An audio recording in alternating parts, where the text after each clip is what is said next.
Welcome to Ambition's Apex, your guide to mastering the art of physique transformation and achieving peak performance across all arenas of life. Our mission is not just to sculpt bodies, but to change lives, empowering you towards excellence. Dive in with us as we explore insights and strategies designed to elevate you towards your journey of self-improvement. Enjoy the ascent. Today, I am joined by my boy, Charly. He's an online coach, competitive bodybuilder, and also a fellow Labrada Pro Series athlete. Thanks for coming on, man. How are we doing today? Thank you for having me, man. I'm doing fantastic. Yeah, I've really been looking forward to this conversation. We, whenever we chat during like the meetups and stuff, the Pro Series meetups, it's always really valuable information. And I think it would be really good to share this stuff. So I'm happy to have you on. So for those who don't know, give us a little rundown, like how you first got into bodybuilding specifically. Yeah. I first got into bodybuilding. So I used to be a powerlifter for a long time. And I first got into bodybuilding because I kept running into kind of these recurring little nags. You know, we all get on like bicep tendonitis, little hip pain, knee pain here and there. And I kept recurring over and over again as I approached meets. So I decided to kind of do more hypertrophy work as those little injuries healed up. And I really enjoyed it. And I kind of like caught the bug, I'd say, again. It was in bodybuilding. I was doing it. I was enjoying it. I got my diet dialed in place.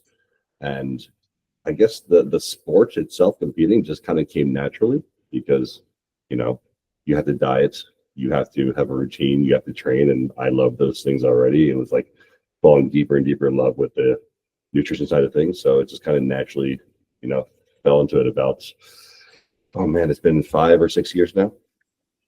Nice.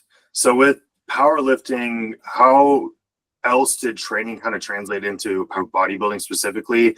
I know sometimes hypertrophy is integrated into powerlifting kind of training blocks and stuff like that. So how did some of that translate over? Yeah. So I would say the number one takeaway I got from powerlifting to bodybuilding was just pure training intensity. I think it's something a lot of people lack on.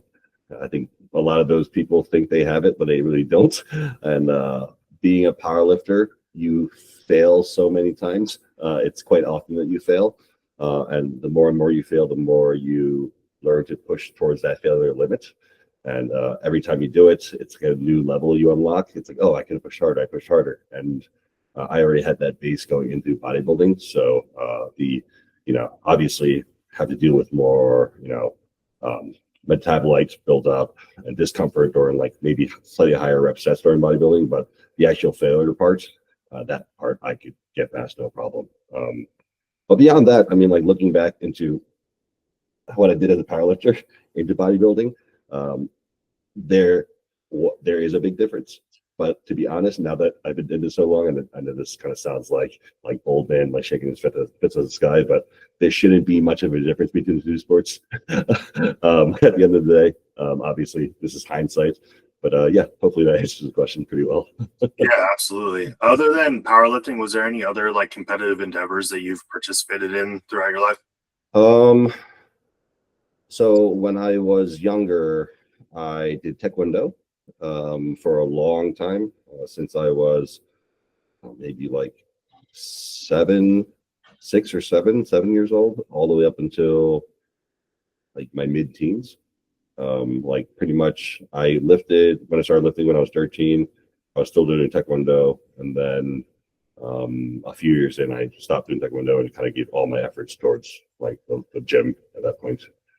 Were you competitive with the Taekwondo? Were you doing kind of matches and stuff like that? I went to a couple tournaments. I didn't do so well, to be quite honest. I reached a second degree black belt, but for anyone watching that knows Taekwondo, that's not very hard to do.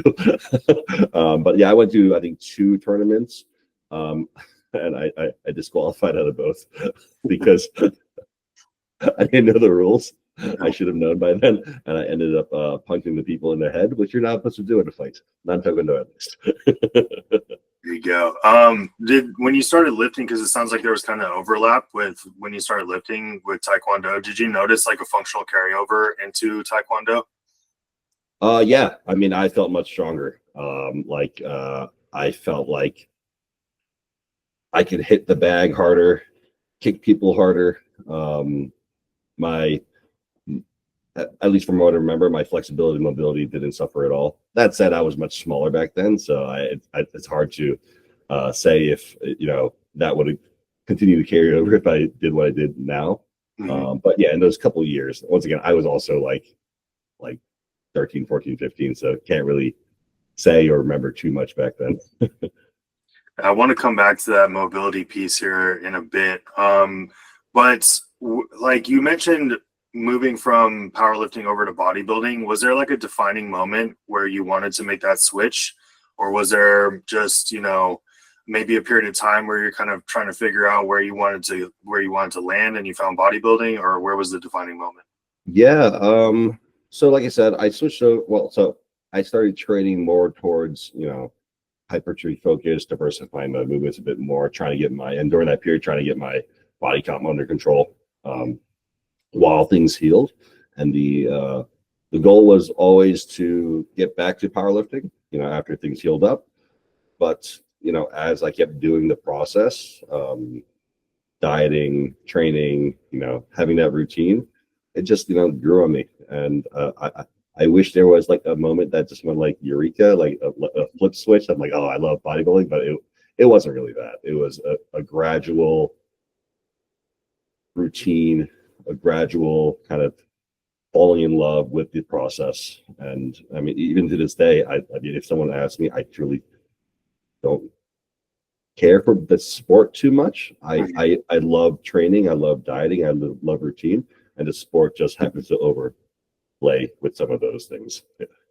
Sounds like it was a pretty smooth transition, and it's pretty valuable that you embrace like the process a lot more than the outcome or like the sport itself. If anything, that tends to generate like the best bodybuilders when they're just so in tune with the process and like less caring of the outcome or the sport itself. They're just putting in the work and it's just a part of their life. And then they're oftentimes the ones that end up with a lot of success. So that seems to work out well. Now with bodybuilding, and you're also a coach. So what made you decide to start coaching others instead of just focusing on your own bodybuilding? So a couple of things. The first and foremost is I had a transitioning period in my career where I could have continued into maybe go back in the corporate world, because I used to be in finance a long time ago. So I could have gone that route. I could have went back into marketing, product development, services development, and then I could have gone coaching. And I thought to myself, oh man, I've been doing this for a while. I've been kind of coaching on the side in the background for well over a decade. Well over a decade. And I felt like I knew a lot. Obviously not all of it, but I felt like I made so many mistakes along the way that it was whenever someone had a question for me, like, how do I do X, Y, and Z? It was easy for me to navigate because I've been in that exact situation before. And I've had these types of like turning points in my life where something happens and I have a kind of path to choose, and every time I've kind of betted on myself, it's worked out. So with the support of my wife, decided to try that out, and I'm very glad I did. Now I'm in a position now, years later, where I have a very packed roster full of very dedicated, talented individuals. I get to kind of do my thing, have the freedom of being an online coach, and kind of just share my, it's less so knowledge and more so wisdom from his past mistakes. But there's an overlay there sometimes. Yeah, absolutely. There's a couple things I want to touch on there. I've been kind of mentioning like overlaps and how things kind of translate over. Yeah. So with your more professional, like corporate career, was there a lot that was able to translate over into your online coaching business? Like, I know you're really good with spreadsheets and stuff like that, so I'm sure that helped a ton. Yes. I'm glad you bring that up. I think this next part, it's for any online coaches listening or people that want to be online coaches, it's important. Being a good coach does not make you a good online coach, nor will it make you a good successful one. I am very lucky to have gone through so many different endeavors and so many different areas in my life that when I decided to make that switch to full-time online coaching, it was hard, but it was a very quick pickup on my end in terms of developing my processes, all the tools I need to fit within my processes, the, client journey, how they interact with me, how I interact with them, my routine, my schedule, all encompassed in that. The marketing part of it, the tech side of it, where do people find me? How do they reach me? How do I get my name out there? All start to finish, because, at the end of the day, it's an online coaching business, right? Business is the part people forget. So, like you kind of mentioned, my I would say semi-proficiency with spreadsheets back in my day, that helped a ton, because I use Google Sheets. I live and die by that. I love Google Sheets.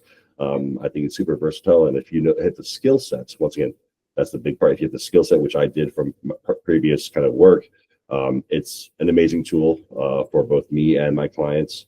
And developing, like I said, the processes in place, because, just having a pretty sheet and knowing what to program for people doesn't really mean anything. Like, how do you deliver it?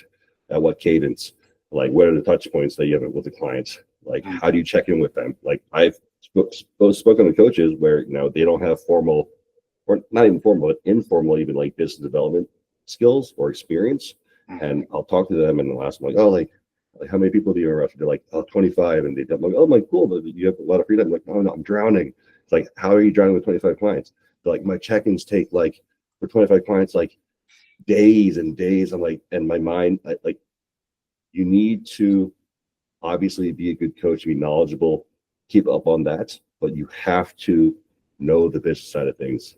And sometimes some of us aren't blessed with those experiences in the past. So you have to go out and reach out, either, take some business development courses, some open a book, or hire a mentor on that end, because to be a successful online coach as a business, you have to have both. Absolutely. I feel like a lot of people get into the space thinking that they can just hit the ground running, and because they're relatively knowledgeable about training and nutrition, but they're really lacking that business side of things. For myself, I came from hospitality early on. I was working at pretty high level hotels, really high pressure situations where we had to systematize everything to make sure that things were organized with high levels of volume. So I learned a lot from that, as well as, just the customer service aspect of things, setting expectations and managing expectations.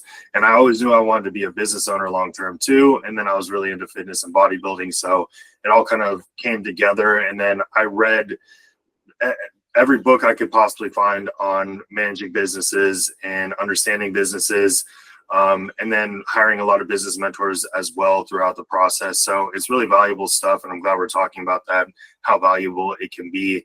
And it sounds like you learned a lot of like how to systematize things, and just stay organized with higher volumes of clients while maintaining that high level of service throughout the process as well, which is something I focus on too.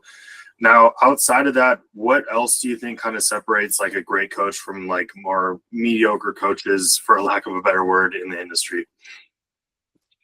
I would say people, so this is what I see commonly in online coaches, and not all of them. I'm talking generalization, obviously, at this point. I see a lot of online coaches, two things. One, they're way too dogmatic about their approach. And this kind of plays into the second part, but I'll get to that in a second. If you're dogmatic about your approach, and we've seen this, you and I have seen this like in the industry, like ebbs and flows of this in the past couple decades, there will be periods of time where you are just irrelevant. We go through these cycles, and like sometimes they'll put a new twist to the name, like, before what, like carnivore was keto and keto was Atkins, or what, right? There's these phases, right? It's every few years they just put a new label on it. It's a hot new topic, and you might be hyped up because it aligns with your the way you coach, but sooner or later you will fall out of favor or what's marketable because you're so dug into that.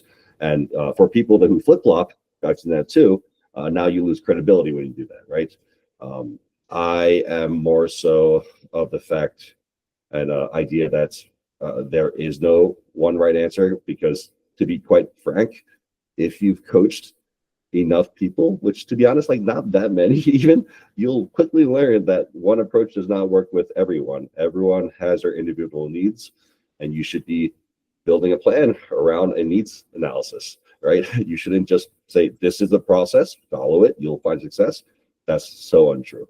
Everyone reacts differently to different variables and stimuli, and you have to be aware of that, or you may have success with some clients and you may fail terribly with other ones, and that's not a position you want to be in. So I think being kind of a constant learner, but also being open to that, different processes, and open to the fact that you might be wrong, which is okay. I think owning up to saying like, yeah, I was wrong here, this is why, and I'm going to do things differently, it's awesome. I'd rather listen to someone like that who's been wrong over and over again and kind of change their processes, because it shows me that they are someone who wants to learn, who wants to grow, who wants to help others through their growth, versus someone who is so dug in that anyone else that, comes up against their values or the way they coach are the enemies. Like, it's not a fun place to be, at least for me.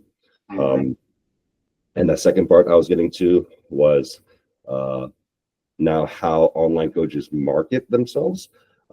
I've seen this a lot, especially in the last, I would say, 3 to 4 years. And I don't blame them too much. I think a lot has to do with, I'm sure you get this in your inbox all the time, like these coaches, business coaches for like, here's the thing. The coaching industry, like people say it's saturated, blah, blah, blah. It's like, it's not. It's just a very low barrier for entry. So it seems like it's saturated, but if you're a really good coach, it's really not. It's actually pretty easy to get a consistent flow of clients. And the marketing side of things, which I was kind of tying to the first one I was making, is that I see a lot of online coaches nowadays focus and harp so much on fear-based marketing. Like, if you don't do this, you're gonna fail horribly. Right? Here's the thing. I understand getting a hook here and there to, get the clients, get them watching your content, but you have to have some nuance, at least in your reel, or at least the captions. And I always try to do that, right? And I also try not to like blatantly demonize something or saying this is the best thing. I can't remember the last time I did say that. I always put in caveats, and I see people trying to jump towards the whole, like, once again, fear, like this is the only way to do it, you will fail, or this is the only process. And I think it worked in the beginning, but I think a lot of consumers and potential clients are getting much savvier than these coaches think online. And as soon as you do something like that, you already rule yourself out as a potential coach. It's tacky. it's really, really tacky. And I don't think coaches give these their viewers enough credit for kind of their wits. And once again, I'm going to go back to it. I don't think it's all their fault. I think a lot of them fall to their own fears of not succeeding through these other like marketing gurus and all that stuff. I get those messages like several times a day. It's like carbon copies. It's so annoying. But sorry for the rant. Good. There was a lot of value in that, and the dogmatic piece of that is important too, because if you want to be able to have longevity, like you said, if you're flip-flopping, it discredits you. So if you're on one thing and then swapping up to the next thing, it really discredits, because building trust is so important with not only attaining clients, but also maintaining clients long term, and like the longevity within the business, and being able to have like a stable message that is a little bit more open to different approaches is going to be more valuable. And then that adaptability piece to are you familiar with RTS and Tom Purvis at all? Yes. Yeah, so one of the primary aspects to the RTS philosophy is have, own, tolerate. And I know this is more like in-person training stuff, but it's when somebody walks in the door, like all the context like aside, like when somebody walks in the door, what do they have, what can they own, and what can they tolerate? So you're taking the context with it, like you're meeting somebody where they're at, right? Yeah. And adapting to what they're bringing to you as far as information goes. So and then applying your knowledge and your skill set towards what they have that day. So it's a similar concept to just being adaptable to what somebody's coming in with, and then their preferences and all these other things. If you're too dogmatic, and too rigid, you're going to lack longevity with a client, and somebody can get burnt out. And that's why we call them fad kind of diets or methodologies or whatever, because they definitely phase out, and it just lacks longevity. And then if you're switching to the next thing, then it just discredits you, and you start to lose trust with your client base or your audience in general, right? So I think that's really valuable. It goes back to that trust piece too, where if you're marketing with like a fear-driven kind of tactic, that can start to diminish trust as well, where you're giving off almost kind of a scarcity kind of energy, I suppose, into the world. And people kind of see that. They're like, why is this guy kind of pushing this fear mongering kind of narrative? Like, is he desperate to gain clients, whatever it may be, instead of just being just confident in your message and your values and your coaching methodologies? I think that's really helpful too. And I'm sure, with the marketing thing, it's just a lot of it's building trust with people, right? Mm-hmm. They trust that they can, indulge in your services and then get what they're looking for as far as that goes, with that longevity and that trust. And that's like one of the first things you kind of learn when it comes to this, especially because I come from in-person training. I did in-person training for almost a decade. And, one of the first things you learn is just building rapport with somebody, right? Yeah. It's such a paramount beginner aspect to this entire thing. So it's really important. Yeah. And kind of, I guess, really quickly going back to the marketing piece, maybe to help other, online coaches out there, is this fear-driven marketing, probably driven by their own fear and their own fear scarcity, which here is total human. I think we've all dealt with that at some point in our lives. And we continue to deal with that at some point in life. We just control it, right? But I think a lot of that is driven by just social media in general, where a lot of coaches and people in general think that, follower count matters and all that. Here's the thing. What you just said proves that it doesn't. Rapport, your quality of your content, your message matters more than followers. I always ask online coaches who are up and coming, like, why do you want to grow your follower base so much? They're like, because I want more clients. Like, great. So if you have 10,000 people that follow you, and you increase it to 20, can you handle 20? Can you even handle a fraction of that? Like, no, of course not. Like, it's a rhetorical question. Like, why aim for such a big follower count when you can have a small, handful? You don't need many. I know super successful coaches who have like 5K or less followers, like the most successful coaches. You just need to have quality content and quality followers. Like, no one cares I don't care about my followers. 100 guys, like I know most of them aren't ever going to convert into meaningful clients, right? It's a trap I fall into this, where now I realize that, once again, your follower count doesn't matter, number of likes you get doesn't matter, your reach to a point doesn't matter either, as long as that reach and those followers are quality ones, and your message is quality, versus once you get like you mentioned, like scarcity driven messaging. Because at the end of the day, you can only handle so many clients anyway, right? Like, more followers doesn't mean infinite money. That's not how it works. Because you have to put in the time and effort for each client. Now, I can't speak for the coaches that, I don't know, somehow have like hundreds and hundreds of clients that I don't know what kind of level of service they're giving. That's not for them. This is for coaches who want to help their clients one-on-one, and know that's eventually, even when your procedures and systems are perfect, you can only handle so much, especially if you want to have a work-life balance. But yeah, that's kind of what I want to add to that. Yeah, 100%. I love that. It's some of the coaches that I know that are killing it and making the most money in this business, like, aren't the ones with the largest following. I mean, there's a level of importance to it to some extent, but at the end of the day, the quality over quantity aspect is really important. And I've always played that game as well. I would rather have a really quality message, like a well thought out piece of content that may not go viral, but the conversion and the people that are paying attention to it are the kinds of clients that I'm looking for, right? So it's not always about, because I'll hear advice in terms of how to create content in terms of, you do this too, where it's valuable stuff for sure. And I do utilize some of these tools in terms of like getting people hooked in and like all this kind of stuff.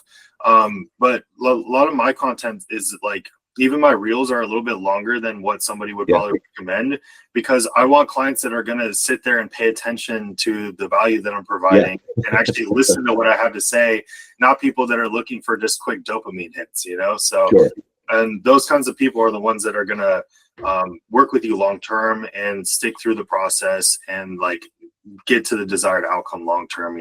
It's something you just hit, like another great point you just hit is that you don't need to create leads all the time when you have consistent clients.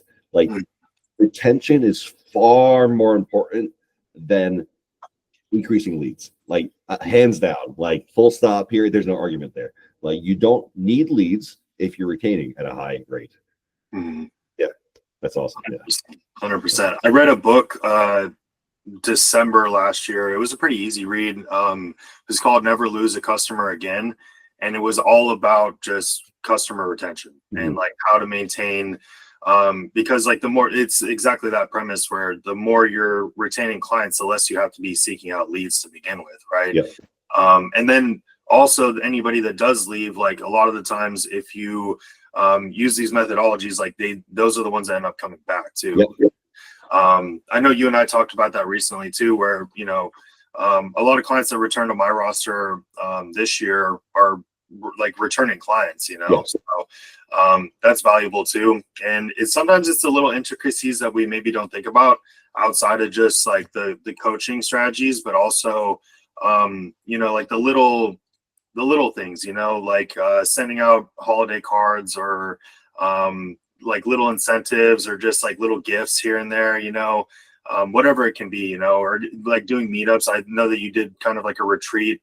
I love those. They're my favorite. And like my favorite part of them is exactly what you and I chatted about, is when we just sit down and talk, like and just like brainstorm and like round table. That's my favorite part of those things.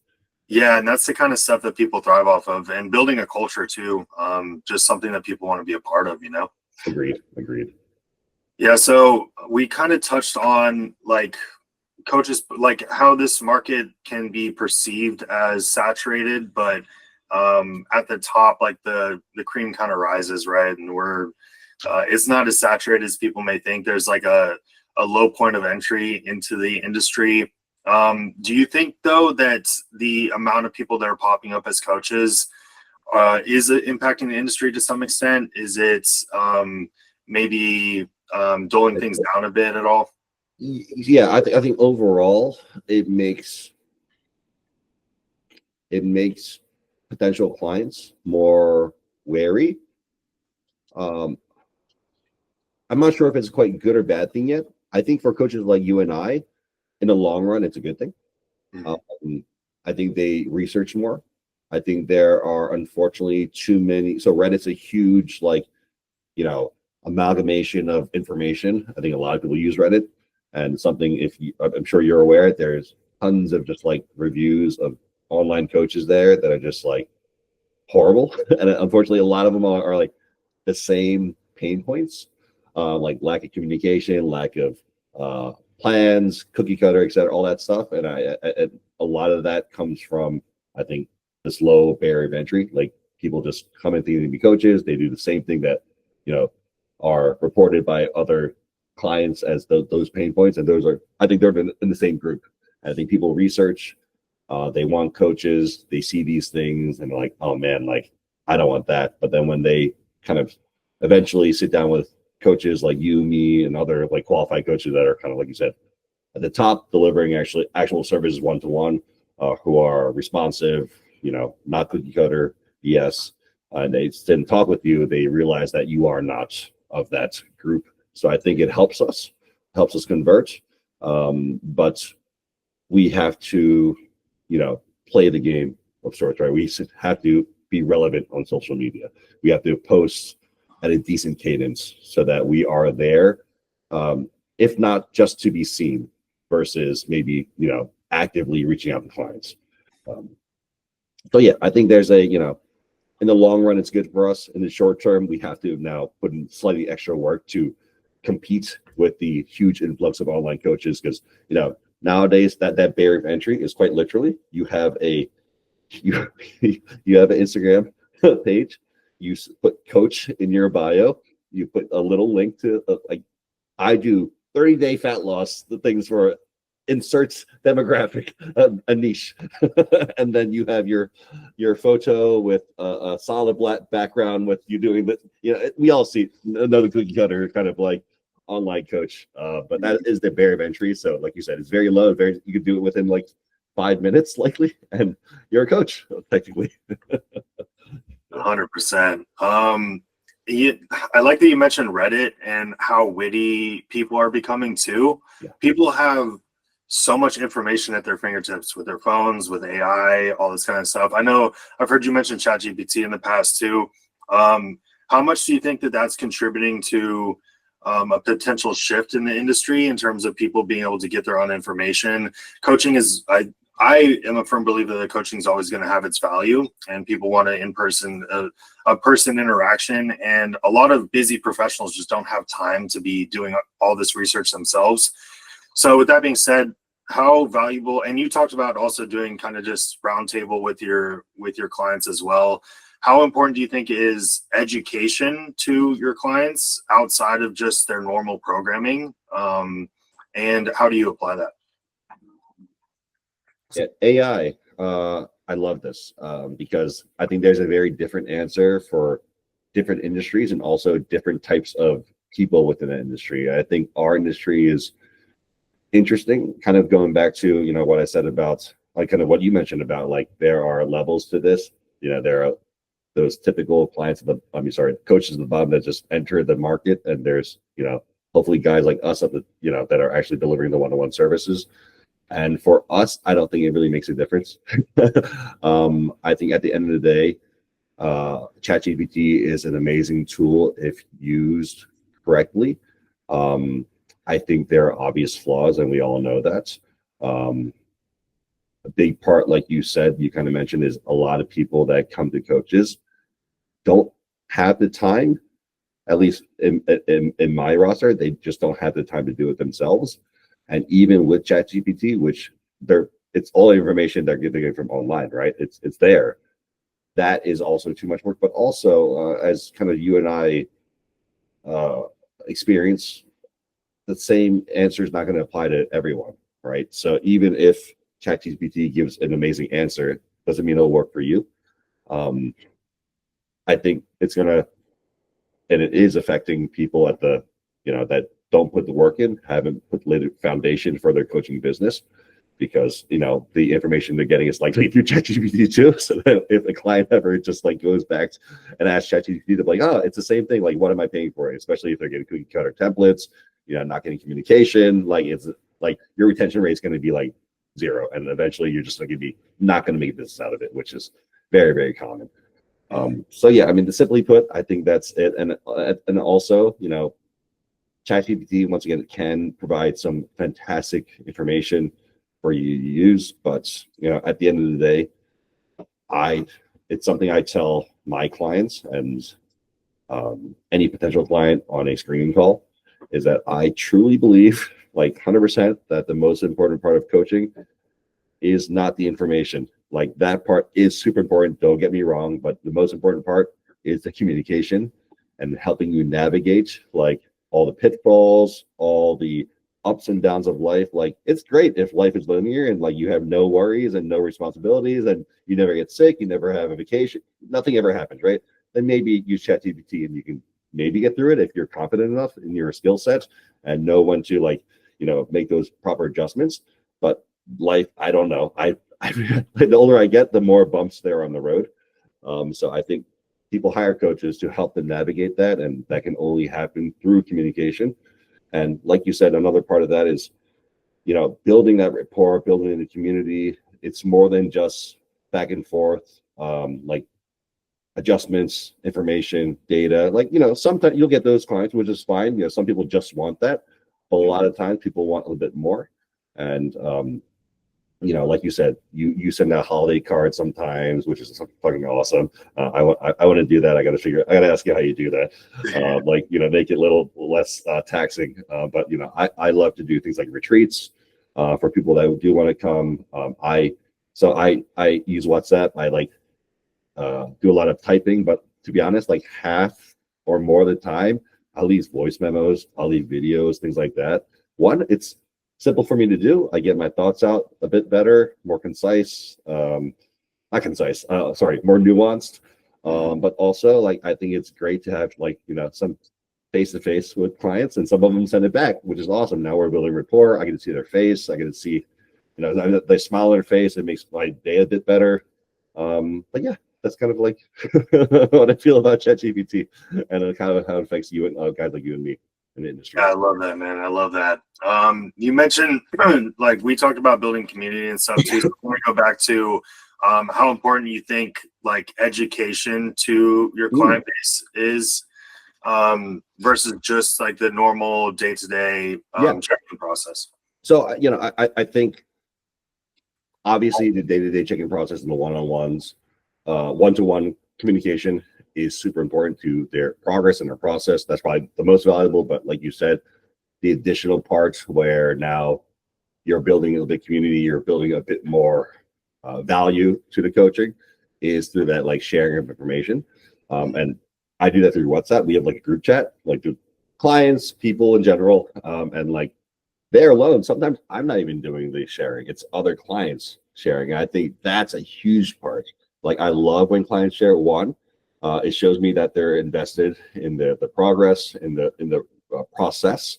But it also helps build rapport among the community, right? We are all actual people. We have different walks of life. We are in different parts of our journey, different sports, but we all get to share. And in there, sometimes I share, little tidbits, mindset related stuff, like nutrition tips, training tips, sometimes tips related to specific sports like bodybuilding, posing tips, right? Where it might not be directly helpful to someone who's not in bodybuilding, or especially not in that division. But I think people still love to be part of a community where they're learning about different aspects of the sport, even if it's not in division, or just different aspects of fitness in general, because it makes them more informed and it opens them up to new opportunities, possibly in the future, and it helps them kind of learn about others who are maybe interested in that. So I think community for me is less so about having direct overlapping goals, but more so the overlapping of mindsets, if that makes sense. I think most of us want to be people who want to constantly learn, even if it may not be directly in our sphere of interest, who are supportive of each other, who don't rely on perfection and more on consistency. And that's kind of describing, my community. And I'm sure a lot of that overlaps with yours, knowing the coach you are. And I think that's kind of my spiel on that. Yeah, that stuff's really valuable, man. And then that goes back to the trust aspect of things with rapport as well, is that when you educate the entire community in a more general fashion, it helps build that trust where you're explaining things that you're implementing into their programs too, and kind of breaking things down a little bit more in terms of why you're doing certain things. And it gives them more of a rhyme and a reason instead of just looking at their programming and they're like, why are we doing this? It's let me put out some level of content exclusively for you guys, the whole team.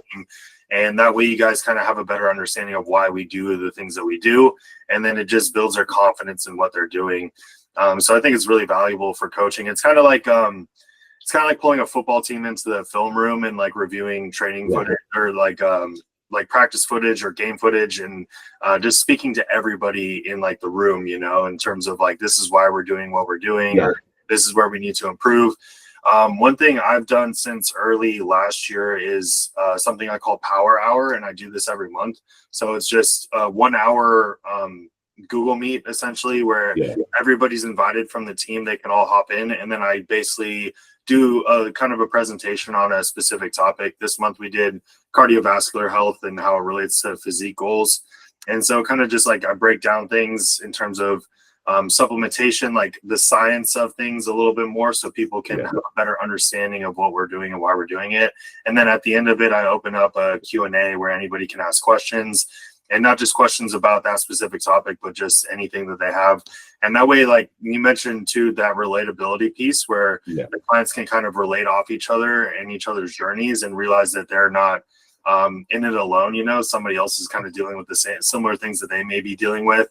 And it's there's a level of comfort to that and just confidence building, you know, and then they want to support each other more too, which just builds more community, which is a really positive thing. Yeah, I love that. Two things. One, I'm going to steal Power Hour from you if you don't mind.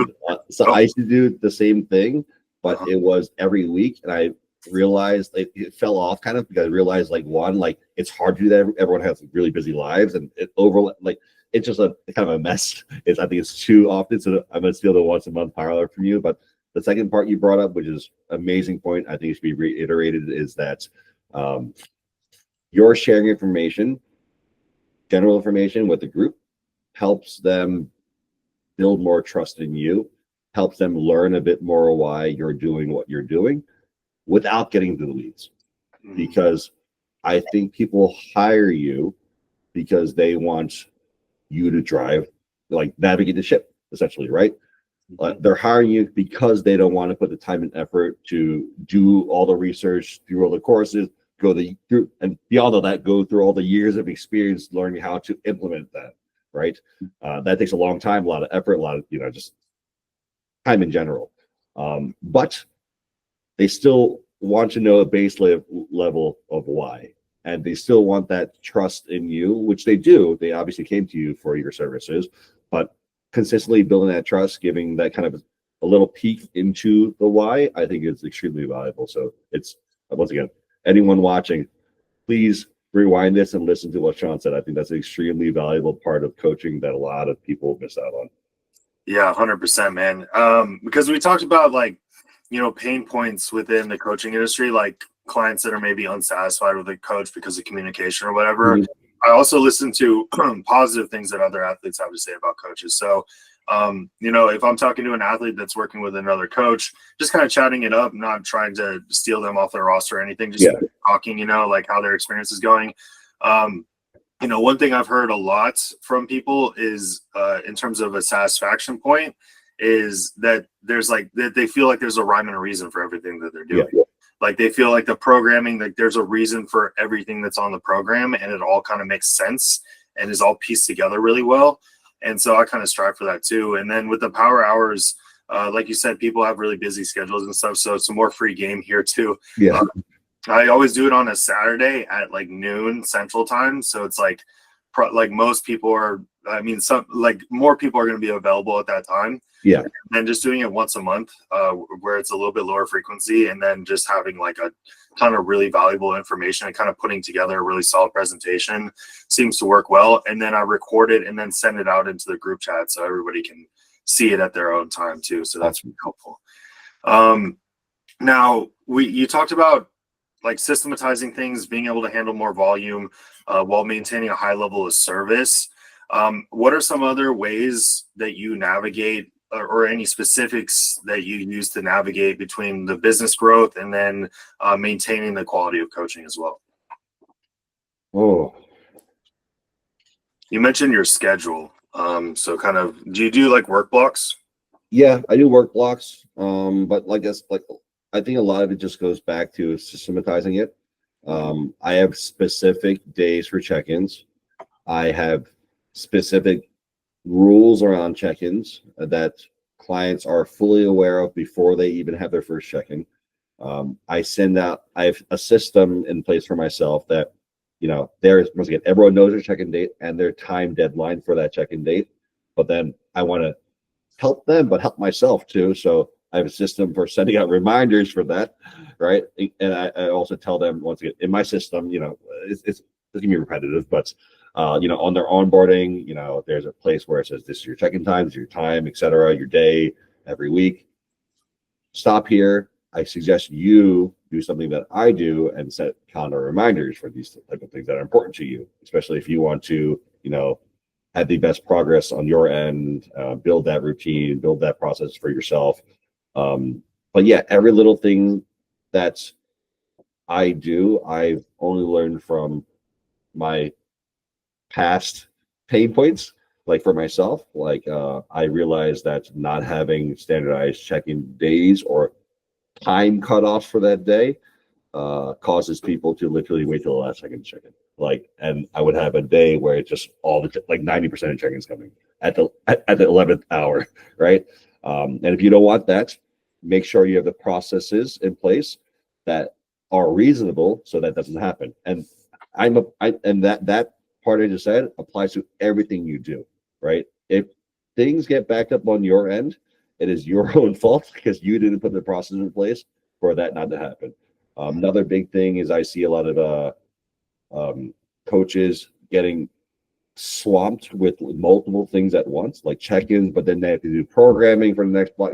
All this stuff is like, okay, create systems so that doesn't happen, right?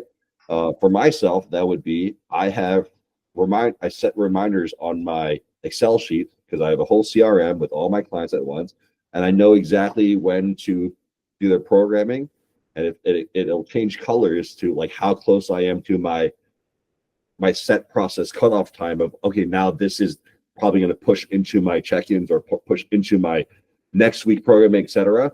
So once again, to be honest, a lot of systematizing for me is just stark reminders and not just like writing it down. Like you can write it down if that works for you, but for me, it's like it has to be in front of my face when I'm working.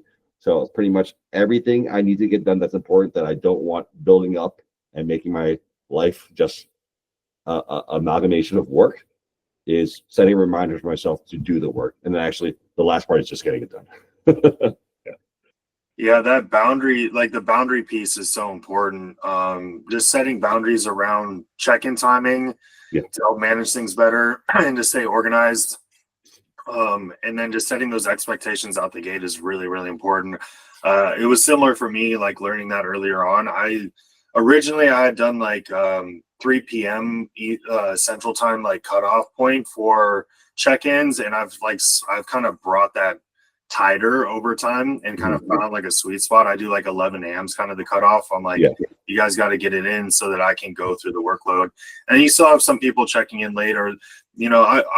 I'm relatively empathetic towards that sometimes. Like especially if somebody communicates on the front end, like, hey, running a little bit behind today, or somebody, I can manage that. But Agreed. sometimes people will start to push those boundaries and then start to check in late all the time. And then you got to reel things back. Like you got to mention, like give a little tough love sometimes. Sure.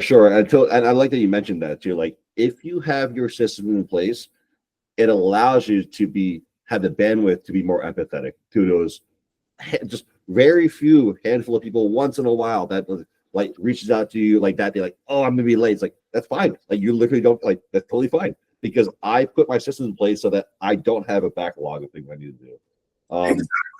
Exactly. So something I started doing, I should have done it sooner, but once again, we learn and then we adjust. But maybe about a year ago maybe a little less was that, about a year ago, for the check-ins, I have had my day and time cut off like you do for different athletes or different clients throughout the week.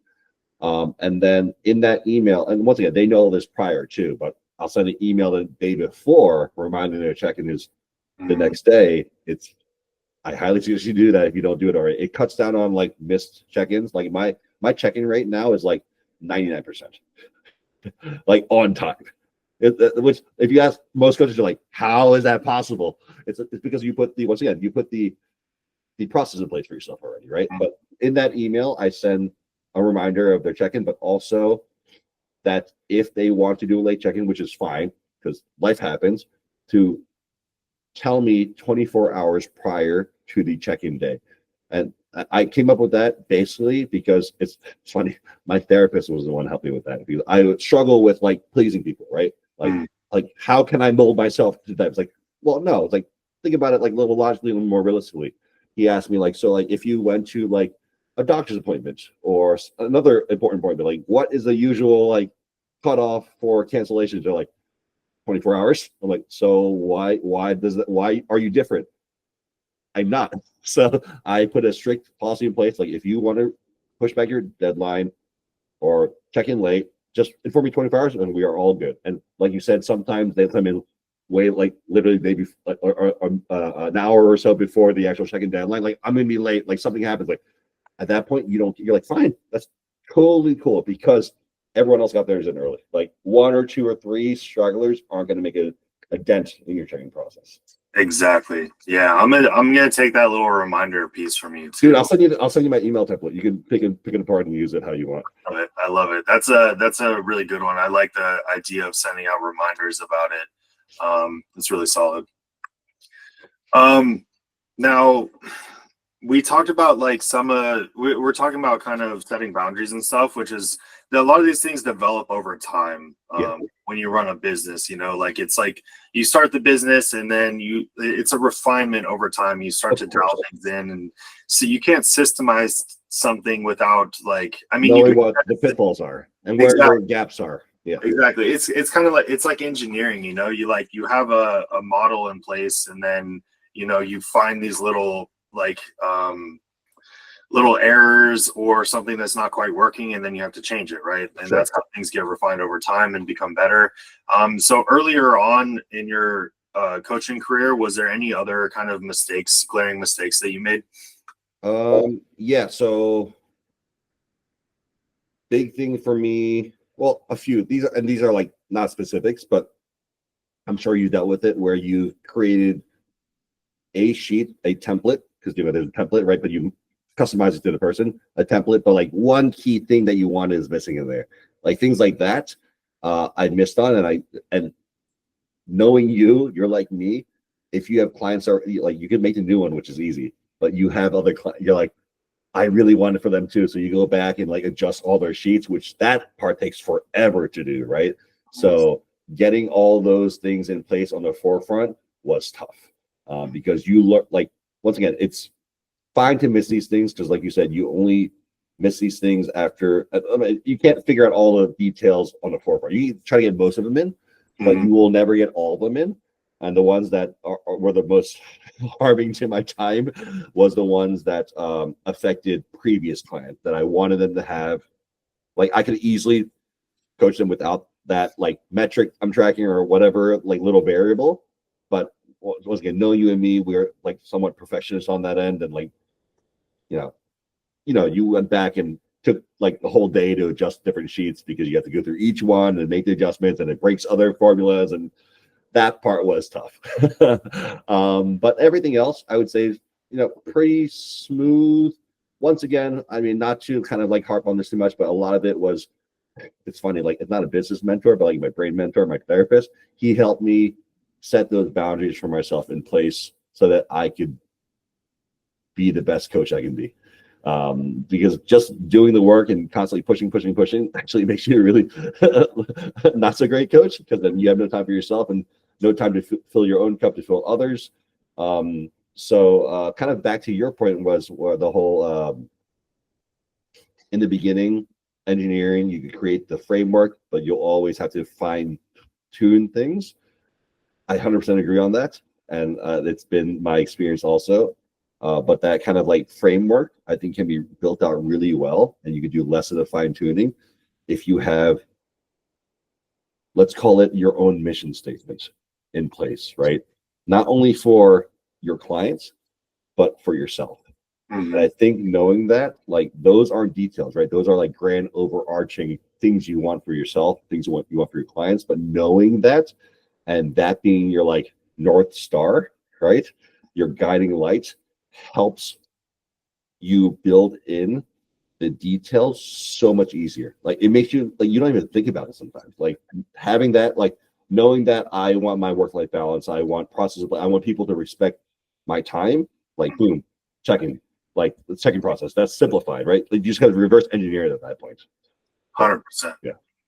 I love that, man. And it's, I'm similar to you in that regard, where like a bit of a people pleaser. And earlier on in my coaching career, I was just like, I was so spread thin, like 7 days a week, just like any message. I was like, I just felt like I had to respond. This is PTSD you say. Yeah, for real. So it's like you learned that you have to set those boundaries, because your level of service will start to diminish pretty quick if you're really spread thin, especially if there's those clients sometimes that are really demanding all the time, and you let them cross over those boundaries all the time. Like, you're giving so much energy to that one person, and it's taking away your ability to provide a high level service to all the others, and it's not necessarily their fault. It's just like, you need to put the boundaries in place and be with. Exactly. So it's really important stuff. And I've been guilty of, like, because being a people pleaser out the gate, and then just spreading myself thin. And then I went the other extreme and started like slamming down boundaries like way too hard. And then you start losing clients, because that's another lesson too. It's like the level of service that you provide, like, you never want to give a super high level of service that you can't sustain, because that's somebody's reference point, especially if they've never worked with a coach before, because then that's what they come to expect. And then any deviation from that, they see it as like a poor level of service. Yeah. So being able to maintain and sustain a level of service is what's important. And when you like exceed that, a deviation seems like a lack of service, even if it's still higher than what other coaches. 100%. I agree. And some of that is, once again, like, it's because you are such a people pleaser, you probably fell into that trap where, here's the thing, we're doing amazing work for people, like for their longevity, for their health, but almost never is there an actual fire, right? And that's something that, like, you and I probably trained ourselves out of. Like, people can wait a few hours to hear back from you, or even like half a day. That's fine. Like, I've had 0 times where it's an actual emergency. And if it actually is, you should probably deal with that emergency and not worry about your diet or training for this moment in time. But yeah,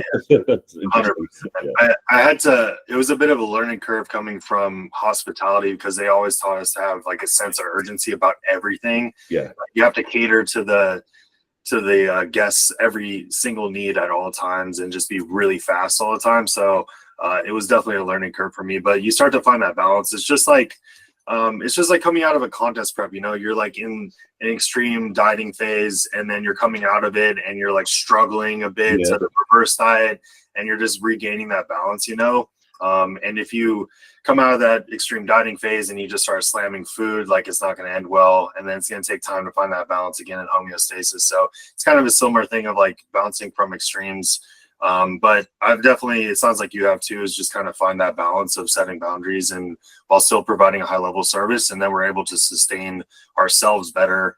I think you mentioned like filling your own cup before pouring into others too. I love that saying. That's like one of my favorite things to say. So dude, same here. And once again, I'm not going to take credit for it. I don't know who originally said it, but I got it from my, once again, therapist. Like, it's something that you mentioned too, like all these improvements we made and where we are now is because obviously the stark mistakes we've made, right? I say mistakes very, with air quotes, but that plus you reaching out to mentors and working out with mentors, right? And I've done the same thing. And I don't know about you, but I don't think, and I would bet on it, that I would not be where I am right now if not for those mentors. Like, I would have been years and years and years behind on my trajectory.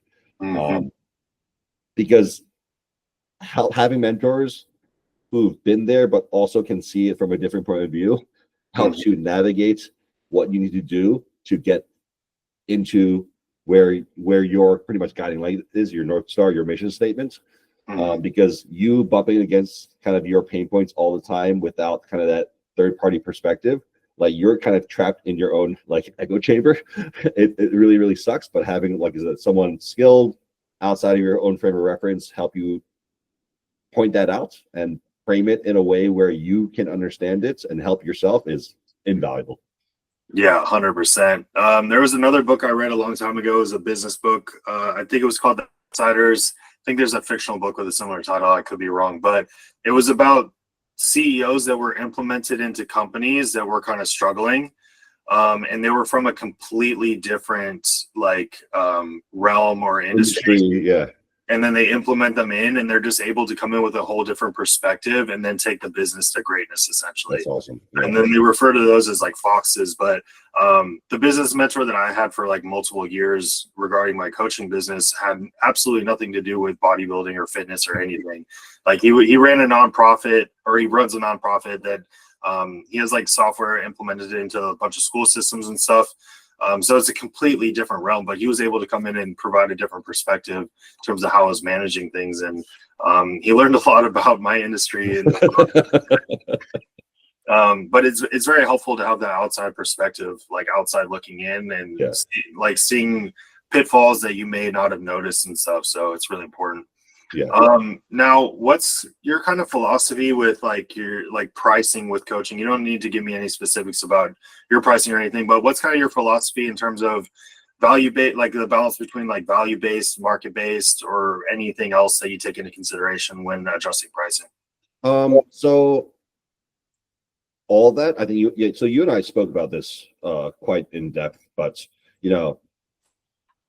let's talk about the market first, right? And I think this goes back to your like parallel to what you just said about like your boundaries, right? One, you have to respect, and once again, sometimes it takes another person to tell you and help you learn this, but you have to respect your skill sets and your time and your effort. So pricing yourself to whatever that may be, even without the knowledge of what the market is and the market of other coaches, is a part of the equation. And the other part is, trying to, chat with other coaches, do some research to see what typical pricing is and see where that aligns. Another part is the market economy at whole. And I think this, once again, this goes back to the whole boundaries and where you are in those. Like, are you coming down too hard? Are you being too lax or daisical? And I think you and I have both been on both ends, but especially the whole I refuse to budge on my price no matter the economy, right? I've learned the hard way, which, it's fine. I probably could have learned a better way with reaching out to people prior, but I didn't, where we have to adjust based on the economy sometimes, and that's fine. And also, I think there's a level of humanity to it because we've all been in tough situations where we want the help, but we can't afford it. And I think that also, it kind of gives you kind of some credit on that end.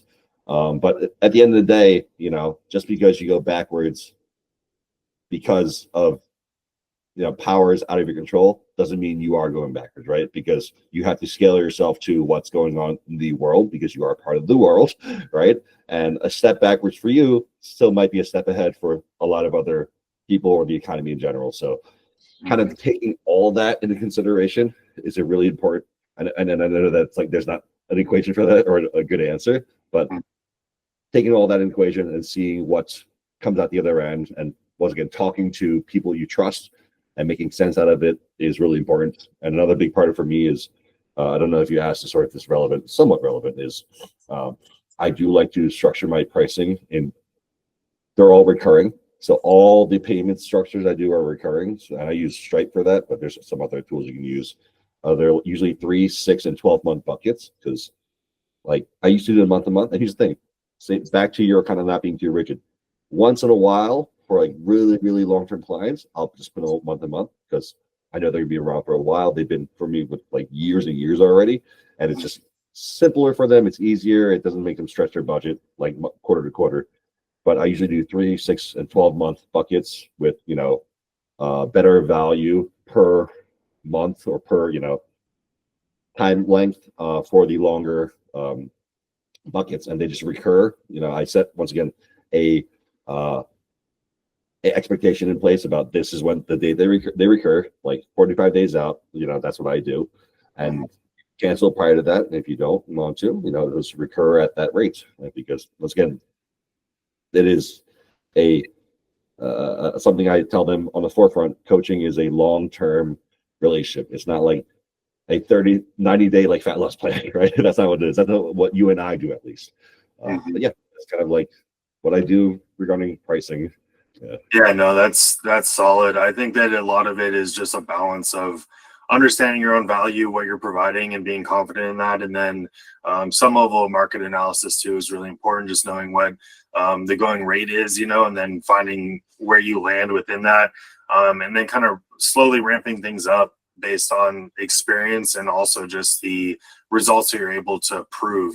So I think that that's important too. I kind of live by the philosophy, like, you can kind of raise your pricing, but it's not always the best policy to go backwards. Like, if you're gonna raise it, you gotta stick there. 99% of the time I agree on that. 100%. Yeah.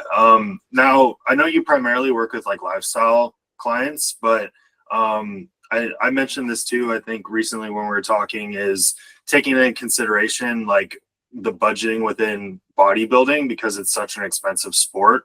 And I myself, like, I have pretty high expectations in terms of making sure that somebody is posing with a posing coach, making sure that like all these things are taken care of, tanning, all the expenses that go into bodybuilding. All the hidden ones. Yeah. Is that something that you think is really important to take into consideration with bodybuilding athletes? I think it depends on the coach. Like kind of this whole past like 15 minutes, the theme is like sometimes you need to make exceptions. And I think that for coaches who are early on in their career that need those clients, it might be in their best interest to develop results with those clients. And if that means, taking a little hit on the what you charge that client, then so be it. The long game is important, obviously, here. I think for probably people like you and once again, I think the balance of, roster matters too, right? Like you said, most of my clients are lifestyle clients. But that said, I would say a solid like 20% are either competitors or people who are aspiring to be competitors. So it's not, it's not a nothing, but it's definitely smaller than probably your roster. For me, it's less important for that, right? And also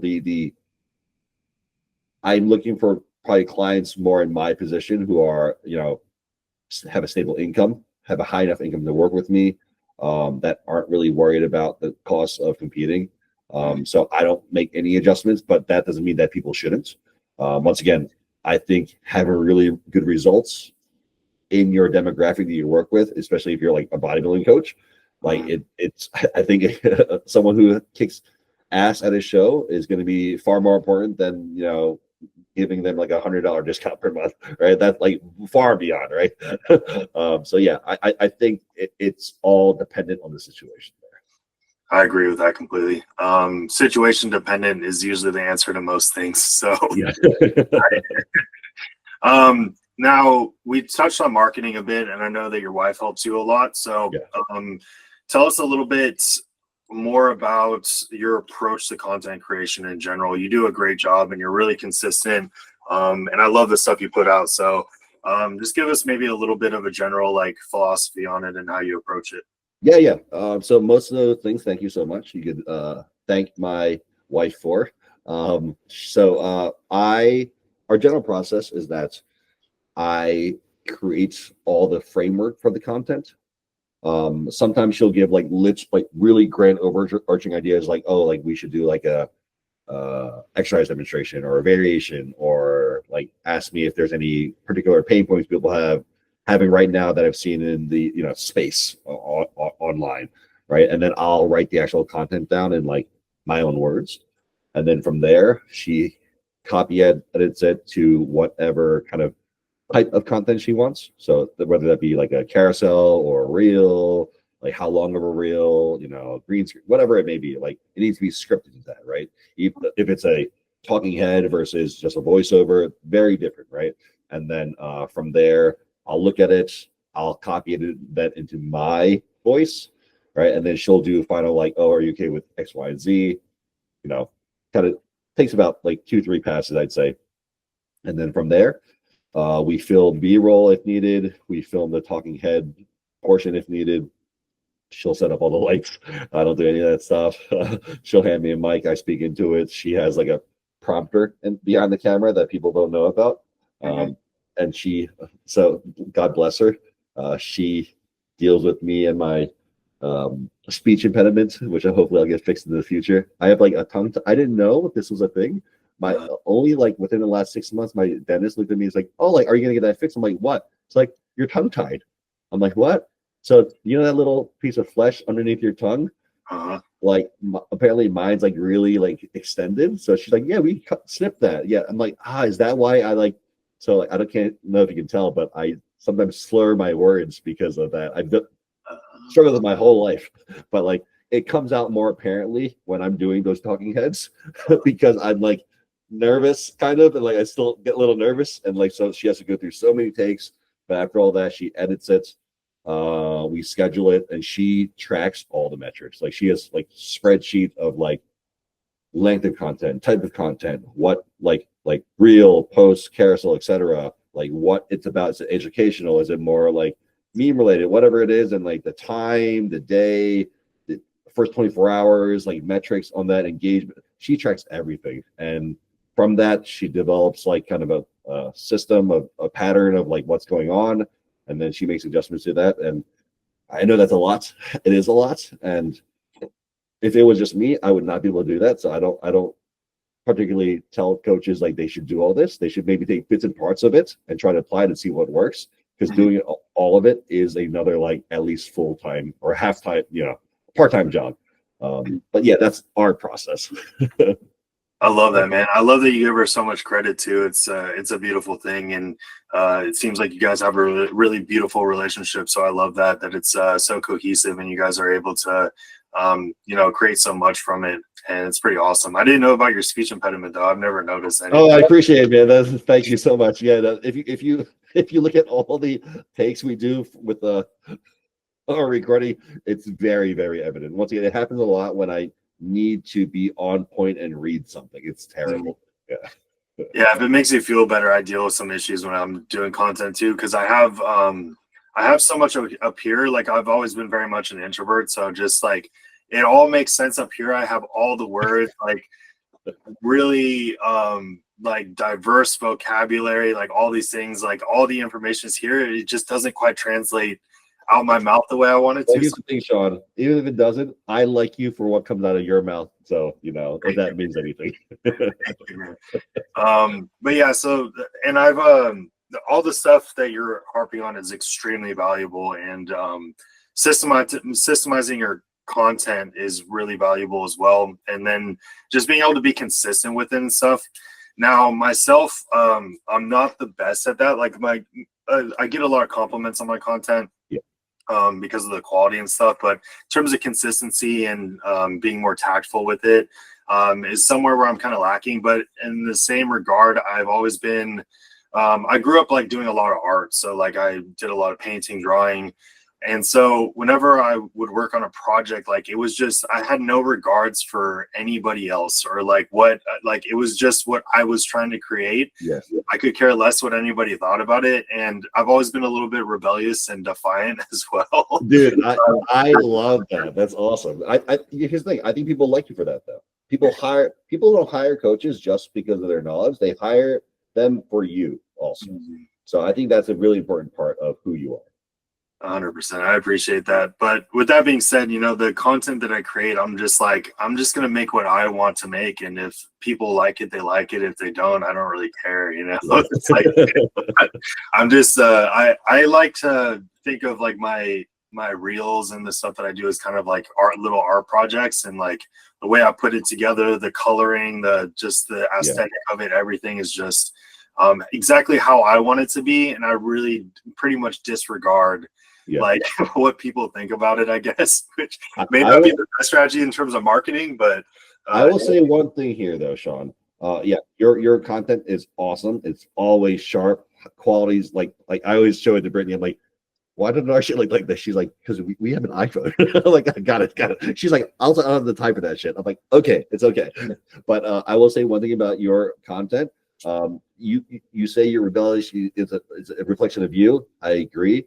But I also think that you exude so much more positivity and warmness in person than you do on your page. I don't know if it's a good or bad thing for you. I don't know if that was your intent, but that's what it is. Yeah, no, for sure. And I mean, I can be a pretty serious person. I am pretty warm and welcoming in person, but I don't know, just like I said, with my content, I just kind of create what I want to create, you know. Yeah. And like I mentioned earlier too, I'm not, although I know it's valuable to do more hooky kind of short form kind of content. My stuff's pretty long, and people can probably, a lot of people probably swipe pretty quickly when they start hearing me use big words and stuff. But with that being said, with like the rise of short form content, do you think that like deeper educational content still has a place? It 100% does. 100% does. That actually Instagram. So, by the way, I only know that it's not me being smart. I only know this because my wife. And also, I don't work with someone on Instagram, but they reached out and give me pointers. I don't know. Either way, apparently, I don't know if you noticed in the past few months, they've extended like the time frame of like, so they're pushing that harder. So now apparently the difference between longer form content and shorter form content is not that wide in terms of the way the algorithm pushes it for reach. So in a sense now, like you're not at a disadvantage by posting longer form content. And I think it's very, very valuable. It's something I struggle with all the time. So something that my wife and I, we don't butt heads. It's just we need to work together to make sure that balance is there. Is that if it was up to me and if I filmed everything, like my content would be like 2, 3, 4 minutes long, easily, right? And that would be me cutting off saying like more for later, right? We try to find that balance between like shorter form where people can digest it quickly, and the balance is usually the nuance is partially given in the captions, right? Because at least from my perspective, I suspect if someone's watching something and they're somewhat interested, they'll hit the caption, they'll read a few sentences, right, or a paragraph or two, and that's I guess where our compromise is. Because if once again it was up to me, I'd talk a lot more, and she'd have to like edit a long video, and people would probably skip over. But she lets me kind of put some of my nuance in the actual captions. Yeah, so. That's good. Yeah. I mean, I'm big on just nuance, and I really don't speak in absolutes or anything. And in order to do so, like you have to, it has to be long, provide a lot of context, because it's like I'll look at something, I'm like, that is too absolute. Like I have to provide more context to that. Like I just that's why when you and I speak in person, like we'll do one topic and it'll be like 45 minutes on like one little thing. Exactly. It's like for me to be satisfied with the content, like I have to put the context in there. So it's just, you know, I have to like thoroughly explain something for me to be satisfied with the content. Yeah. It's like less about somebody being able to engage with it, I guess. Yeah. I got to give credit to Matt though, Matt Herrera, Redline Films here in Houston. He's done my content since the very beginning. I've known him we were like kind of, we became friends in like high school, but he was always dedicated to becoming involved in some sort of in the film industry in general, and just wanted to direct film and stuff. He's working at Labrada now, so I'm super excited to be working with him still. And he's really figured out what I'm looking for with the videos, which is part of why they look the way they do, is because we've worked together for so long. He just he pretty much can know the next words that come in your mouth at that point and know exactly what you want. Yeah, that's awesome. Exactly. And I'm such a pain in the ass to work with in such a so he's just like, let me just like get this right on the front end so that I don't hear from this guy. But with that being said, with the marketing stuff and on social media, we kind of touched on digging into a little bit more nuance sometimes and kind of riding that balance between the short form and long form content. What do you think is some of the most effective ways to attract like more serious and committed clients? Because we touched on that earlier too, when it comes to social media stuff. How to attract more. So I think delivering content that is usually within the, pain points or what the demographic you want to work with struggle with is by far the obvious thing there, right? That's what you want to do. Now, how do I attract the more dedicated ones out of those people I want to work with? That's not through the content. The content's kind of like a wider net.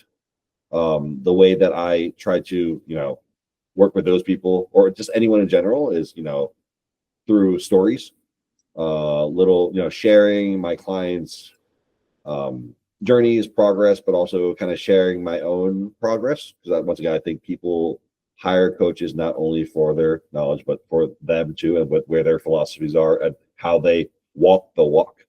And then, within that, maybe putting a link here and there to a sign up form or a consult call. And then from there, I think you and I spoke about this in person too, is how do I get the most dedicated ones and the people I want to work with? It's through calls.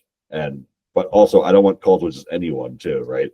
I thought I did before, right? But I realized that pre-qualifying people prior to those calls just saves me time too, and also them in a sense. So my quick like 3 or 4 questionnaire when you sign up to the call already will show me that client is dedicated to a degree before hopping on that call. It's rare that now when someone like hops on the call, they're not already invested in coaching. And I'd have to say something wrong. I say wrong once again. It's just, misalignment of needs and gaps in their skill set. And if that's the case, I'm more than happy to send them somewhere to another coach that I might think that can help them better. But usually by then, as long as everything I'm saying aligns with their needs, they already kind of know a price range in mind via the pre-qualifying questions. So they're already in at that point, unless, they've been lying to themselves all the time, which happens. That's probably the most important part of the whole, like, how do I weed out the dedicated ones? Yeah, that's the funneling process is really important. And we can talk about this kind of stuff all day long. Yeah, for sure. I think that like the application process is important because and sometimes even when people reach out to me in like DMs and stuff, I'll like send them to the application because 100% right away. If you don't want to fill out an application, how do I expect you to even put in the work day to day or check-ins? Check-ins are more demanding than a simple application. Yep, exactly. That's one of the biggest points. It's like it sets a level of expectation out the gate, like, oh, this guy is going to want some level of detail from me, like I have to put some work in on the front end. It also starts like an investment process where they're like starting to invest into the process, and it shows that too. And then they're inputting their information, you're gathering information about them out the gate. It allows you to do your job better too, because you're already starting to get a gauge on where they're at.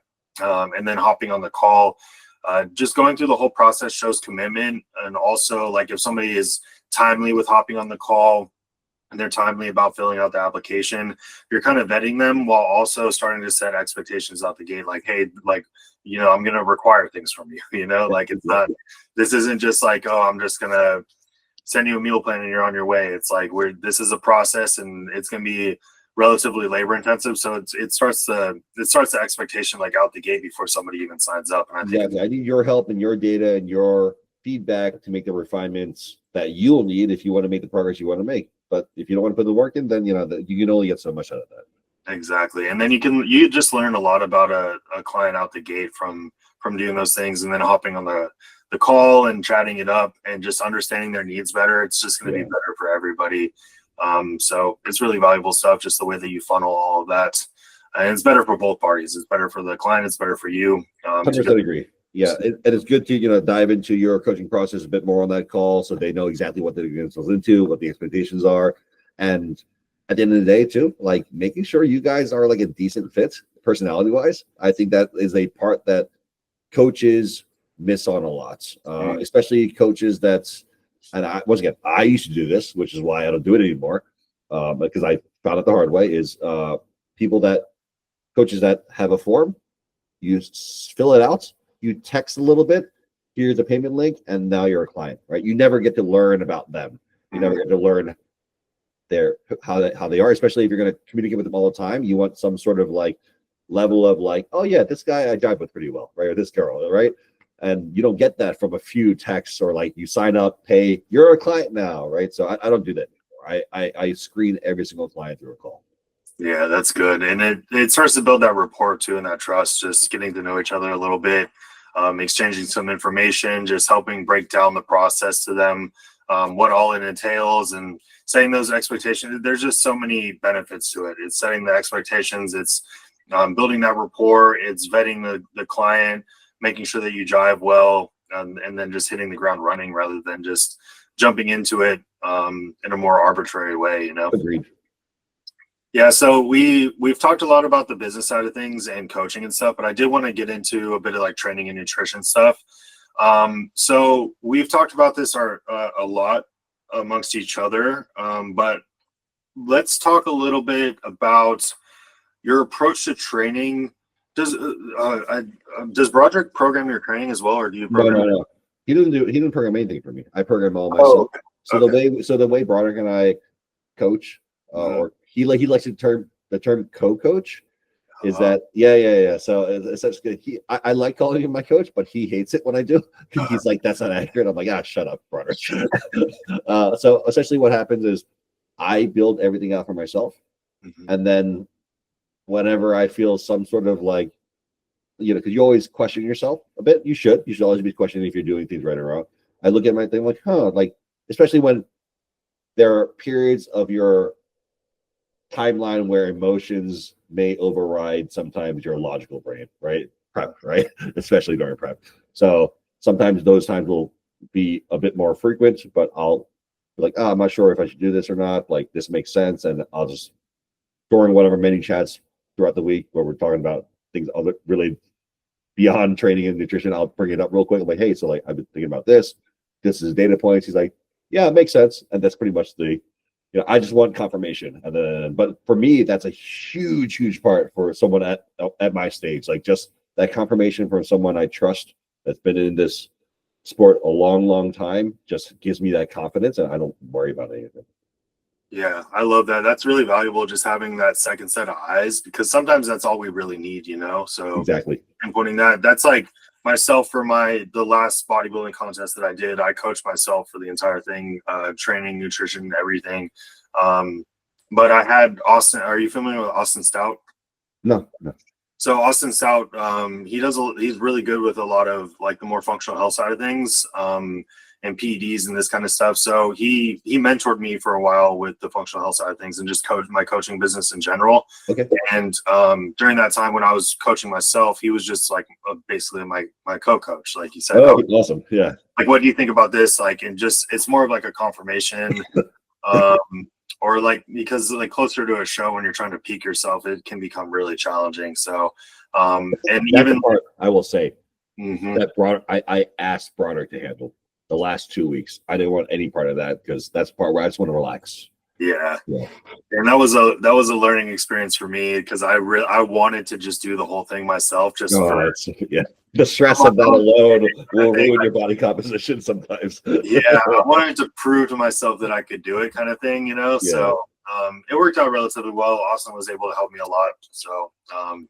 but yeah, so with that being said, with the training approach to things, since you kind of program yourself, how much, if there's maybe a ratio you can pinpoint, or kind of just generally how you blend like the anecdotal side of things with more the evidence-based side of things in terms of science.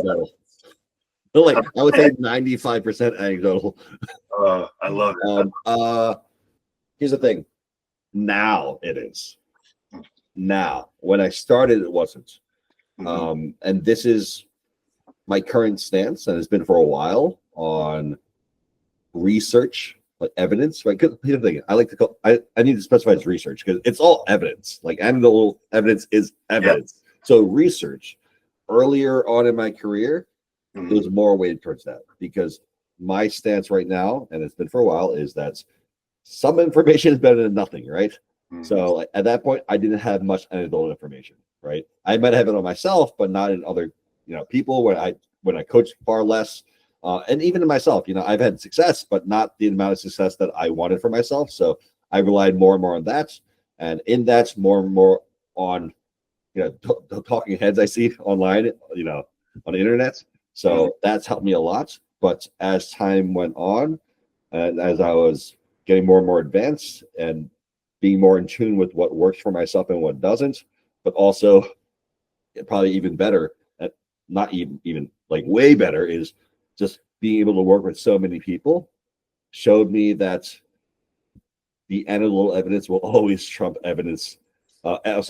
Research-based evidence in this field, and I specify in this field because in other fields it's the opposite. It should be the opposite for the most case, right? But I think there's people who conflate research in this field on the same footing as research in other fields, just because the word science is used. Yeah. It's hard to argue that a study done with a few dozen people is going to have enough sampling of the demographic to give any reasonable conclusion or any usable conclusion in hypertrophy, especially when a lot of those studies don't track variables that are important to hypertrophy, like diet, stress, sleep, etc. And even if you track that, it still wouldn't make much of a difference with like a few dozen people. It's not like you can't take that study with to be helpful in any degree, in my opinion. Maybe there are a handful of studies out there that do a better job on that, but I would say the vast majority do not. And we can go into far more issues with research in this field, but that's, for me, that is a blatant, obvious truth there. Like, I don't know how you can come to any conclusion or make any sense of this in reality when those variables are in place for the vast majority of studies. 100%. I love that you said everything is evidence, because that's what I was actually going to correct myself. I kind of despise the term evidence-based because Me too. And I need to always like go on a rant every time I use the word. Yeah, it's like everything is evidence. And if anything, like us as coaches, with the amount of data that we're accumulating and looking at in such an acute sense when it comes to biofeedback, it's like, what more evidence do you need? Like, you can literally, you're seeing how somebody's responding real time. And that's why I'm not a fan of like rigid periodization models either. Like I have athletes that like literally can progress on a set program like in infinite amount of time with like little to no fatigue accumulation. Like I have athletes that have made progress on a program for like well over a year without ever having to take a deload or like devolume or anything, you know. It's like, and then you have people where it's like, okay, every 4 to 5 weeks you see that fatigue accumulate, and you pull some training back, and then you lean back into the client's needs versus like a strict dogmatic approach. Exactly. Fuck, this is I love this whole like topic of conversation, because I just don't think I think it's becoming a little more relevant now. I don't think it's being spoken about enough. I think within the next year it's going to be a bigger topic. Yeah, I think so too. And then coming from like my education with RTS, like that was a big thing too. Like the have, own, tolerate model, where it's like, what does somebody have? What can they own and what can they tolerate? It's like you're adjusting to an individual's needs on the most acute levels, like even just like limb lengths and all these different things, setting up exercises to fit somebody, because it's not like their whole thing is like, it's not everybody's meant to do a barbell back squat. Like not everybody's meant. It's the same. Once you open your eyes to that concept where there's no right or wrong, there's only context and perspective, and just like the individual's needs, like your whole way of thinking and approaching things completely shifts. Here's a funny thing too, right, Sean? If someone came to you online, and I've seen this so many times, where like a commenter would be like, well, this research, this new study, of course, a new study, right? That one study, who the fuck cares? This new study says this X, Y, and Z, and it'll literally be like 25 participants over 7 to 12 weeks, and these are the outcomes, though they didn't track X, Y, and Z variables. And if you came along, which I'm certain this is what you do, like you're like, my name is Sean. So I have had hundreds of participants in my study, my coaching. I tracked far more variables associated with hypertrophy than this study tracks. So shouldn't I be right here? They're like, no, that's anecdotal evidence. Yeah, that's wild. Yeah, in a way, we are scientists to an extent. We just don't have PhDs, right? Yeah. Like, well, here's the thing: if they're going to equate those researchers as research as science, which it technically is, then we are far above, more qualified than whatever outcomes those researchers, the studies spit out. So yeah, that's my feeling on it. But I'm I sure we'll get a little flack online for that, but it's fine. It's all right. I agree 100%. And I mean, you want to take everything into consideration, right? Like, I'm not going to completely disregard the studies. Like, I'm going to look at it. I'm going to take it into consideration. At least, like, it adds to the perspective of what we're looking at and understanding, right? Like, and trying to understand things to some extent, right? So, I mean, I just take it with a grain of salt. I do take all evidence into consideration, and then we've also talked about like cherry picking stuff too, because there's a lot of research out there. I mean, we may be lacking in certain areas, maybe with like exercise science, and we're seeing so many shifts with like the narratives with nutrition and stuff like that too, where there's a lot of like outdated information or things like there's a lot of things within what we do too, especially with bodybuilding. It's like bodybuilders kind of will sometimes figure things out on the front end, and then sometimes the science will reflect that like way later on. They're like, it's like, we've been talking about that for like 2 decades, bro. Like, and you poo-pooed us because we're bodybuilders and we're like meatheads or whatever, but here you are now like boasting about this study that you did, but it's like we've been talking about that for a while. Like the length and partial stuff is like or like just emphasizing like the length of position of a muscle and loading through the length of position. It's like we had people like Dante and like DC dog crap training, love that stuff. Yeah, we had people talking about this stuff like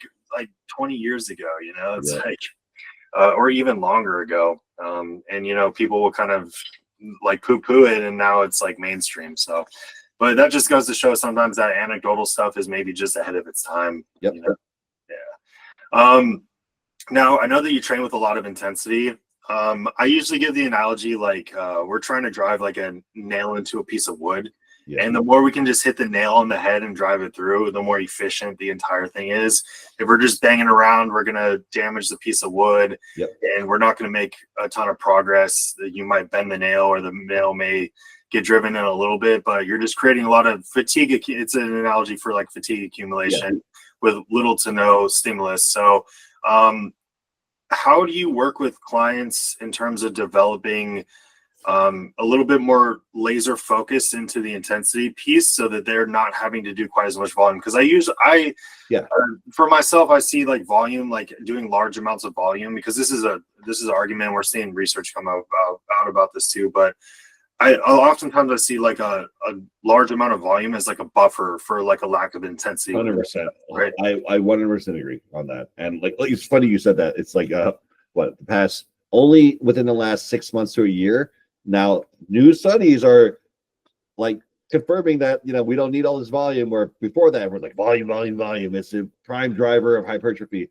where maybe it's just a balance of all variables in training. Odd to think of that.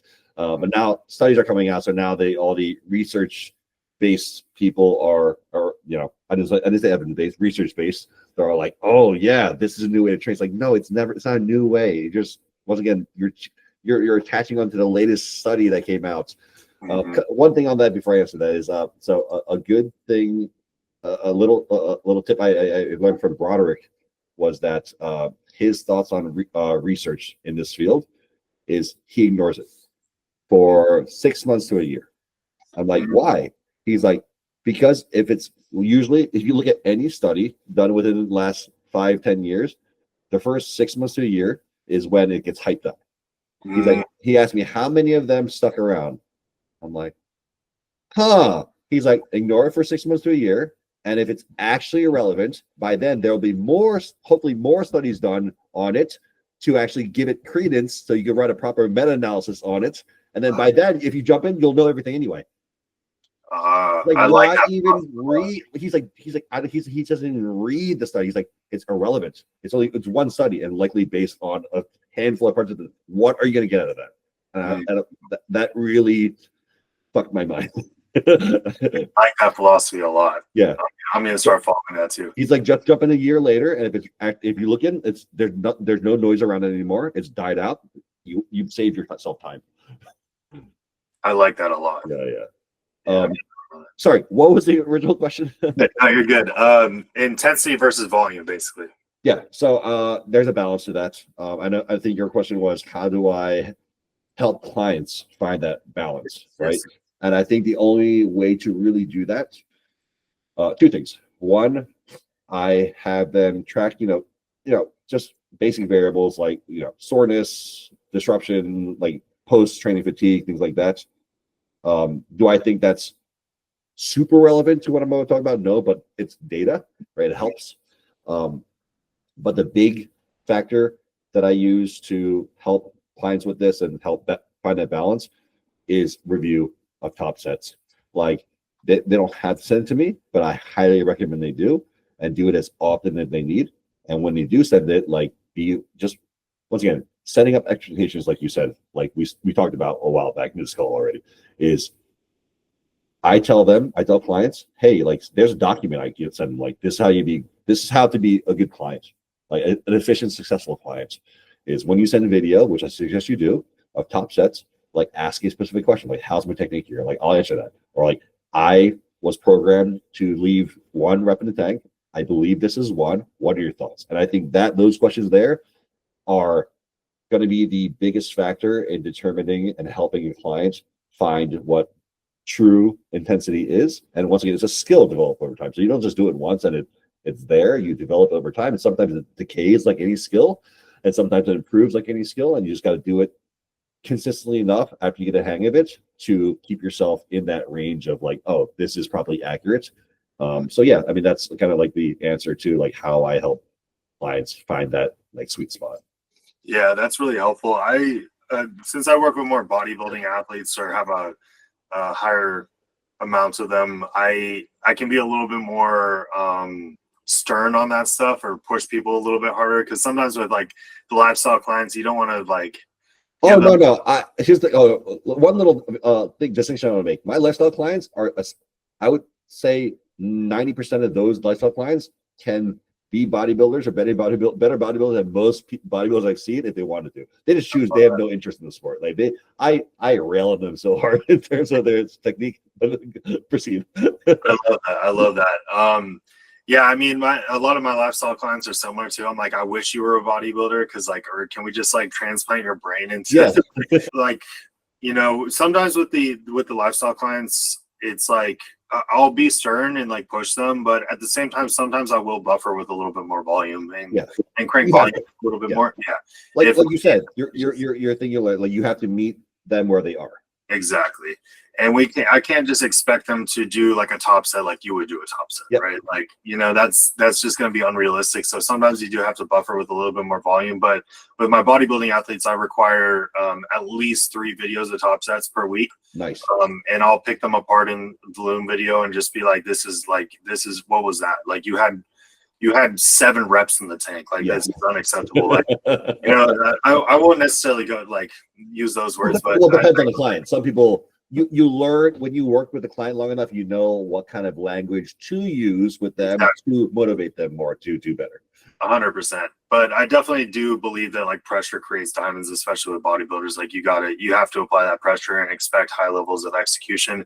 And the more efficient they are within their training and their intensity, and the less volume we have to work with, like the more we can manage fatigue better within a context too. Especially local fatigue. I find local fatigue is especially for bigger individuals, is the one pain point that comes with under intensity. People think it's the opposite. They think like higher loads create the joint fatigue, which in some it does. We're never talking about dogmatic terms, but I find the vast majority of bigger guys that suffer from joint fatigue are the ones that don't push hard enough and have to compensate with more volume. 100%. It's just more wear and tear. And also, like, there's something to be said about when you dial in that intensity and then building upon, because sure, we're geared towards hypertrophy training, but when you're pushing the logbook, you're building strength too. Yeah. So like you're building it's the same thing in my opinion. I think there's very little difference, if any, between strength and hypertrophy training. I get that question on console calls, especially sometimes, where they ask like, so like I'm more hypertrophy or I'm more strength based, like, and I ask them like, what's the difference? And no one can really give a good answer. It's like, if you're getting stronger, you're getting bigger. If you're getting bigger, you're definitely getting stronger. So like, yes, what they really mean in that instance is, I want some of my phases geared towards potentiating my strength in certain movements, and that's what they really mean. 100%. Yeah, I couldn't agree more. I say that all the time, and I'm glad you said that too. It's like if we're pushing the logbook, we're getting stronger. If we're getting stronger, we're getting bigger. If we're getting bigger, we're getting stronger. So it's all cohesive, right? So it's really, and if you're getting stronger, you're building strength around a joint. So that helps with joint integrity. And then if we're focused on the fatigue accumulation piece where we're being more efficient within the training, hitting the nail on the head, driving the nail through, we have less chance for injury as well. If we're just doing a ton of volume and, like I said, banging around on the wood, and then you have fatigue accumulation for no reason because you're just not efficient within your training and you're lacking intensity, that tends to be where a lot of injuries come. Okay. And then obviously like a lack of technique, and there's a lot of different variables to, injury prevention. But I think that that's a really big piece because you start to develop a ton of fatigue. At some point, your body's going to stop you. Like that's just the way. Like in one way or another, your body's going to be like, "Hey, you need to fucking stop." You need to stop now. I'll stop for you. You're going to get sick. You're going to hurt. Like you're going to get an injury. Something's going to happen. Your body's going to be like, "Bro, stop it." Yep. And I always say too, like a lot of times, like those little tweaks, like somebody may like feel an ache or a pain somewhere, or like their hip locks up, or like a strain or whatever it may be. A lot of times it's just the nervous system like locking that area up to prevent you from actually having an acute serious injury. It's like that's just another example of like your nervous system like kind of regulating itself and being like, bro, you need to stop doing that because it's going to end up causing this, you know. That you say that because a lot of times when one of my clients say, "Oh, I think I strained X, Y, and Z today," I'm like, and then I say, "Let me know how it feels next day," and they're like, "It's strained, but it's not bruised." I'm like, good. I thought, well, good. That's fine. It's gonna happen. It's likely like it's better that that happened than you actually got hurt. So deal with it. I always say if it gets better within a few days, you're good. If it gets worse, then we need to take a look at it. Exactly. Then we can send you to a professional. But I don't always jump to sending somebody to the emergency. No. Well, I think we're gonna need to do a part 2, my friend, because I'm totally down. This was like the one big thing I was looking for this week. So hell yeah. Yeah, a lot of valuable stuff, especially with like coaching and the business side of things, and understanding you a little bit better. We touched on training, and next time we can kind of go into nutrition and some other things, more stuff with training for sure. I definitely want to keep talking about that. But in the meantime, let's have you tell the people where they can reach you and follow you, and any other last words that you have. Yeah. So if you want to reach me or just follow my content for some tidbits here and there, you can find me on Instagram at Charlton_Banks. I think that's my TikTok too. I'm not really active there. Mostly on Instagram. And that's about it. Awesome, man. Well, I really appreciate you coming on, and anybody that's listening, look forward to the part 2 because we're definitely going to have to do one.